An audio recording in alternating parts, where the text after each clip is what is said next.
അനുഗ്രഹിക്കപ്പെട്ട നല്ല സമയത്തിനായി ഞാൻ ദൈവത്തെ സ്തുതിക്കുന്നു, സ്തോത്രം ചെയ്യുന്നു.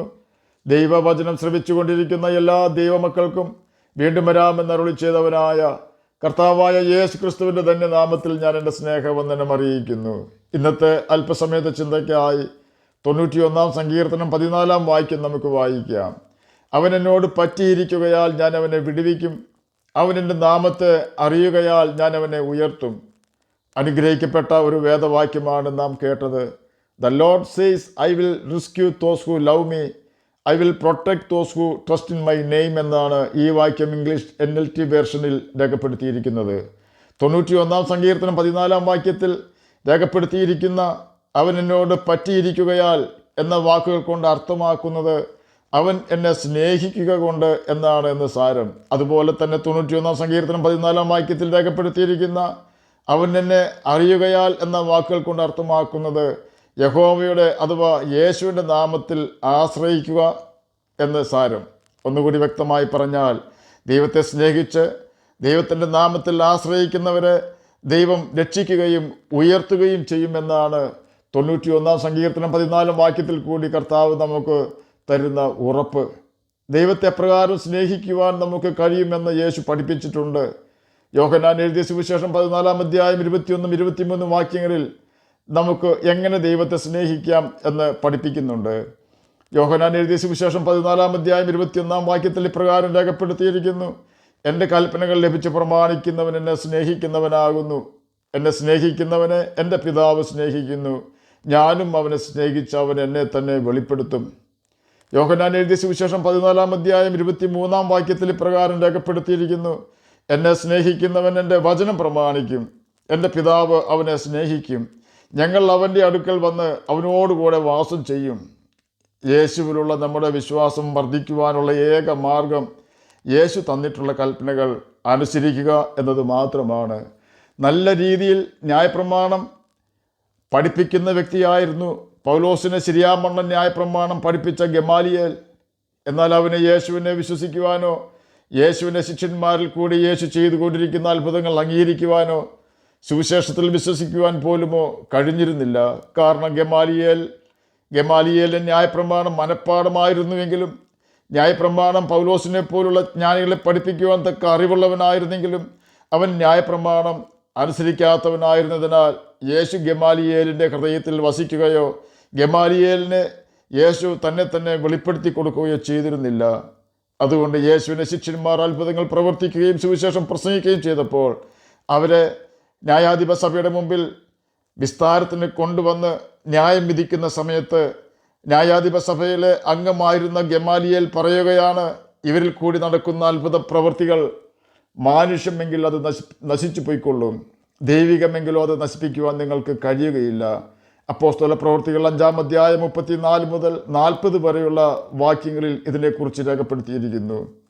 ഗമാലിയേലിന് യേശു ആരെന്നോ യേശുവിൻ്റെ നാമത്തിൽ നടക്കുന്ന സുവിശേഷം എന്താണെന്നോ യേശുവിൻ്റെ നാമത്തിൽ നടക്കുന്ന അത്ഭുതങ്ങൾ ദൈവികമോ മാനുഷികമോ എന്ന് പോലുമോ അറിയില്ലായിരുന്നു. കാരണം അവൻ ജ്ഞാനിയും ന്യായപ്രമാണം പഠിച്ചവനും പഠിപ്പിക്കുന്നവനും ന്യായാധിപ സഭയിലെ അംഗവും നല്ല പരീക്ഷനുമൊക്കെ ആയിരുന്നു. എന്നാൽ അവൻ പ്രമാണം അനുസരിക്കുന്നവനല്ലായിരുന്നു.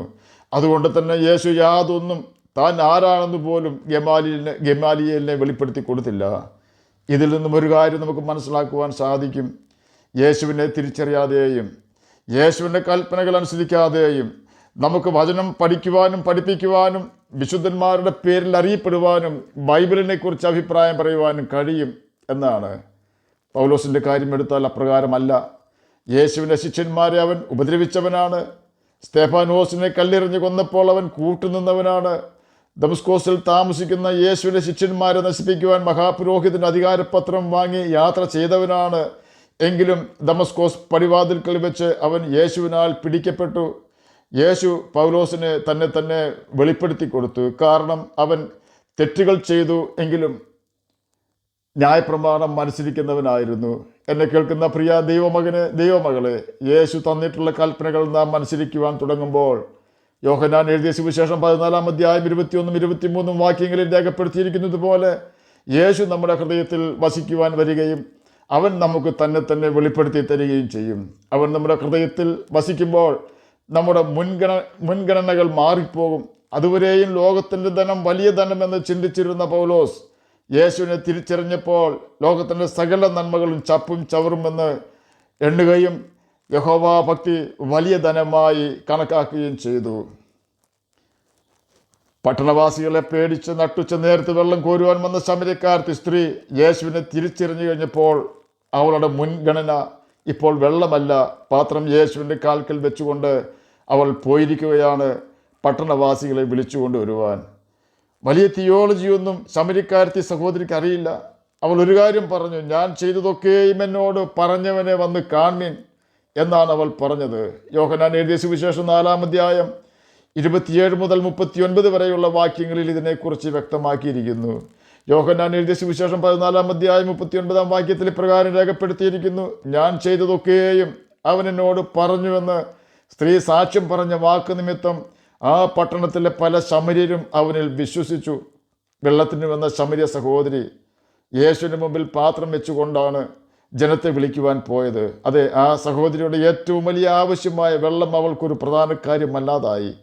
നമ്മുടെ ഏറ്റവും പ്രധാന കാര്യമെന്ന് നമുക്ക് തോന്നുന്ന കാര്യങ്ങൾ മാറ്റിവെച്ചുകൊണ്ട് യേശുവിന് പ്രധാനപ്പെട്ട കാര്യം എന്താണെന്ന് മനസ്സിലാക്കി ആ കാര്യത്തിന് പ്രാധാന്യം കൊടുക്കുമ്പോൾ മാത്രമേ നമുക്ക് യേശുവിൻ്റെ കൽപ്പനകൾ അനുസരിക്കുവാനും അവന് വേണ്ടി തന്നെ താൻ ത്യജിക്കുവാനും കഴിയുകയുള്ളൂ. അപ്രകാരം യേശുവിനെ സ്നേഹിക്കുന്ന വ്യക്തികളെ അവൻ സാത്താൻ്റെ കെണിയിൽ നിന്നും, ഹെരോദാവിൻ്റെ ആഗ്രഹത്തിൽ നിന്നും, രാജാവിൻ്റെ കുണ്ടറയിൽ നിന്നും, നെബൂഖദ്നേസർ രാജാവിൻ്റെ അഗ്നികുണ്ഡത്തിൽ നിന്നും, സിംഹക്കുഴിയിൽ നിന്നും, ഹാമാൻ്റെ കഴുമരത്തിൽ നിന്നും രക്ഷിക്കുകയും രാജാവിൻ്റെ കുതിരപ്പുറത്തും മിസ്രയീം പ്രധാനമന്ത്രി കസേരയിലും രാജ്യത്തെ രണ്ടാമനായും ഉയർത്തുകയും ചെയ്യും. ശദ്രക്കിൻ്റെയും മേശക്കിൻ്റെയും അബേദ്നെഗോവിൻ്റെയും ശത്രുക്കൾ ചിന്തിച്ചു, അവർ ഇനി ഒരിക്കലും അഗ്നിച്ചൂളയിൽ നിന്നും പുറത്തു വരികയില്ല എന്ന്. എന്നാൽ അഗ്നികുണ്ഡത്തിന് അവരെ തൊടുവാൻ പോലും കഴിഞ്ഞില്ല എന്ന് തന്നെയുമല്ല, ന്യായപ്രമാണത്തിലെ യഹോവയായ ദൈവത്തെ നേരിൽ കാണുവാനും അവൻ്റെ രക്ഷയെ ആസ്വദിക്കുവാനും അവർക്ക് കഴിഞ്ഞു. അതെ, ജീവിതത്തിൽ നാം നേരിടുന്ന നമ്മുടെ സങ്കട സാഹചര്യങ്ങളിലാണ് നമ്മുടെ കർത്താവിൻ്റെ കരുണയുടെ തലോടൽ നമുക്ക് ഏറ്റുവാങ്ങുവാൻ സാധിക്കുന്നത്. അതുകൊണ്ട് നമുക്ക് യേശുവിൽ ശരണപ്പെടാം, അവൻ്റെ നാമത്തിൽ ആശ്രയിക്കുകയും അവൻ്റെ കൽപ്പനകൾ അനുസരിച്ചുകൊണ്ട് അവനെ സ്നേഹിക്കുകയും ചെയ്യാം. അവൻ്റെ കൽപ്പനകൾ ഏതെല്ലാം ആകുന്നുവെന്ന് ചുരുക്കമായി ഞാനിവിടെ പ്രസ്താവിക്കുകയാണ്. മീഖാപ്രവചനം 7-ാം അധ്യായം 5-ാം വാക്യത്തിൻ്റെ ആദ്യ ഭാഗത്ത് കൂട്ടുകാരനെ വിശ്വസിക്കരുതെന്ന് രേഖപ്പെടുത്തിയിരിക്കുന്നു. പുറപ്പാട് പുസ്തകം 20-ാം അധ്യായം 4-ാം വാക്യത്തിൽ ഒരു വിഗ്രഹം ഉണ്ടാക്കരുത്, ഒരു പ്രതിമയുണ്ടാക്കരുത് എന്ന് രേഖപ്പെടുത്തിയിരിക്കുന്നു. കാരണം അക്ഷയനാ ദൈവത്തിൻ്റെ തേജസ്സിന് ക്ഷയമുള്ള മനുഷ്യൻ, പക്ഷി, നാൽക്കാലി, ഇടജാതി എന്നിവയുടെ രൂപമായി മാറ്റാതിരിക്കുവാനാണ് എന്ന് റോമർക്ക് എഴുതിയ ലേഖനം 1-ാം അധ്യായം 23-ാം വാക്യത്തിൽ ദൈവാത്മാവ് നമ്മെ പഠിപ്പിക്കുന്നു. അതുകൊണ്ട് തന്നെയാണ് ആവർത്തന പുസ്തകം 4-ാം അധ്യായം 15 മുതൽ ആണിൻ്റെയെങ്കിലും പെണ്ണിൻ്റെയെങ്കിലും വിഗ്രഹമോ രൂപമോ ഉണ്ടാക്കരുത് എന്ന് കൽപ്പിച്ചിട്ടുള്ളത്. സർപ്പം ഹവ്വായെ ഉപായത്താൽ ചതിച്ചതുപോലെ ദുരുപദേശം പഠിപ്പിക്കുന്നവർ നമ്മെ ചതിക്കുവാൻ ഇടവരാതെ നാം നമ്മെ തന്നെ സൂക്ഷിക്കണം. ദൈവത്തെ നാം കണ്ടിട്ടില്ലാത്തതിനാലാണ് ദൈവത്തിൻ്റെ രൂപം ഉണ്ടാക്കരുതെന്ന് കൽപ്പിച്ചത് എന്ന് പഠിപ്പിക്കുന്നവരുണ്ട്. അത് ശരിയാണ്. എന്നാൽ ഞങ്ങൾ ദൈവത്തെ കണ്ടിട്ടുണ്ടെന്ന് പറയുന്നത് യേശുവിനെയാണെന്ന് നാം ഓർക്കണം. യേശുവാണെങ്കിൽ മനുഷ്യരൂപത്തിലാണ് ഭൂമിയിൽ വന്നത്. ആകയാൽ യേശുവിൻ്റെ വിഗ്രഹം ഉണ്ടാക്കിയാലും മനുഷ്യരൂപത്തിലെ നമുക്ക് ഉണ്ടാക്കുവാൻ കഴിയൂ. ഇതെല്ലാം ദൈവ കൽപ്പനകളും ഇത് അനുസരിക്കുന്നതിലൂടെ നമുക്ക് ദൈവത്തെ സ്നേഹിക്കുവാൻ സാധിക്കുന്നതുമാകുന്നു. യേശു നമ്മെ സ്നേഹിച്ചത് നമ്മുടെ സകല പാപവും ക്ഷമിച്ചുകൊണ്ടാണ്. ദൈവം നമ്മുടെ പാപങ്ങൾ ക്ഷമിക്കുവാൻ യേശു നമ്മുടെ സകല പാപവും അതിന് ഫലമായി ഉണ്ടായ ശാപവും തൻ്റെ ചുമലിൽ ചുമക്കുകയും കാൽവരി ക്രൂശിൽ നമുക്ക് വേണ്ടി യാഗമായി തീരുകയും ചെയ്തു. അവൻ്റെ രക്തമാണ് നമ്മുടെ പാപങ്ങൾക്ക് പ്രായശ്ചിത്തമായി തീർന്നത്. യേശുവിൻ്റെ ആത്മാവിന് തന്നുകൊണ്ടാണ് യേശു നമ്മെ ദൈവമക്കളാക്കി തീർത്തത്. ആകയാൽ സകല മനുഷ്യരുടെയും തെറ്റുകൾ ക്ഷമിച്ച് നമുക്ക് സകല മനുഷ്യരോടും കരുണ കാണിക്കാം. കരുണ കാണിക്കാത്തവന് കരുണയില്ലാത്ത ന്യായവിധി ഉണ്ടാകുമെന്ന് ബൈബിൾ നമ്മെ പഠിപ്പിക്കുന്നു. കരുണ ന്യായവിധിയെ ജയിച്ച് പ്രശംസിക്കുമെന്നത് ദൈവിക വാഗ്ദാനമാണ്. അതുപോലെ തന്നെ നമ്മുടെ സ്വർഗീയ പിതാവ് സൽഗുണപൂർണനായിരിക്കുന്നത് പോലെ നമുക്കും സൽഗുണപൂർണരായി തീരുകയും യേശുവിൻ്റെ കൽപ്പനകൾ അനുസരിച്ചുകൊണ്ട് നിത്യജീവൻ അവകാശികളായി തീരുകയും ചെയ്യാം. അതിന് കർത്താവ് നമ്മെ സഹായിക്കട്ടെ എന്ന് പ്രാർത്ഥിച്ചുകൊണ്ട് ഞാൻ എൻ്റെ വാക്കുകളിൽ നിന്ന് വിരമിക്കുന്നു. നമുക്ക് പ്രാർത്ഥിക്കാം. ഞങ്ങളെ സ്നേഹിക്കുന്ന സ്വർഗീയ പിതാവേ, നല്ല വചനത്തിനായി അങ്ങയെ സ്തുതിക്കുന്നു, സ്തോത്രം ചെയ്യുന്നു. എന്നെ കേൾക്കുന്ന ഏതെങ്കിലും പ്രിയപ്പെട്ടവർ സമാധാനമില്ലാതെ കഷ്ടപ്പെടുന്നുവെങ്കിൽ അങ്ങ് അവർക്ക് സമാധാനം കൊടുക്കണമേ. അങ്ങയെ തിരിച്ചറിയാത്ത പ്രിയപ്പെട്ടവർക്ക് അങ്ങയെ തിരിച്ചറിയുവാൻ വേണ്ട കൃപ കൊടുക്കണമേ. രോഗത്താൽ ഭാരപ്പെടുന്നവർക്ക് രോഗസൗഖ്യം കൊടുക്കണമേ. പഠിക്കുന്ന കുഞ്ഞുങ്ങൾക്ക് പഠിക്കുവാനുള്ള ബുദ്ധിയും ജ്ഞാനവും ഓർമ്മശക്തിയും കൊടുക്കണമേ. വാർദ്ധക്യത്തിലായിരിക്കുന്ന പ്രിയപ്പെട്ടവർക്ക് ആശ്വാസം കൊടുക്കണമേ. ജഡത്തിൽ കഷ്ടത അനുഭവിപ്പാനിടവരാതെ അങ്ങ് അവരെ സഹായിക്കണമേ. പ്രാർത്ഥന കേട്ടതിനായി സ്തോത്രം, യേശുവിൻ്റെ നാമത്തിൽ തന്നെ ആമേൻ. കർത്താവ് എല്ലാവരെയും അനുഗ്രഹിക്കട്ടെ. സ്തോത്രം.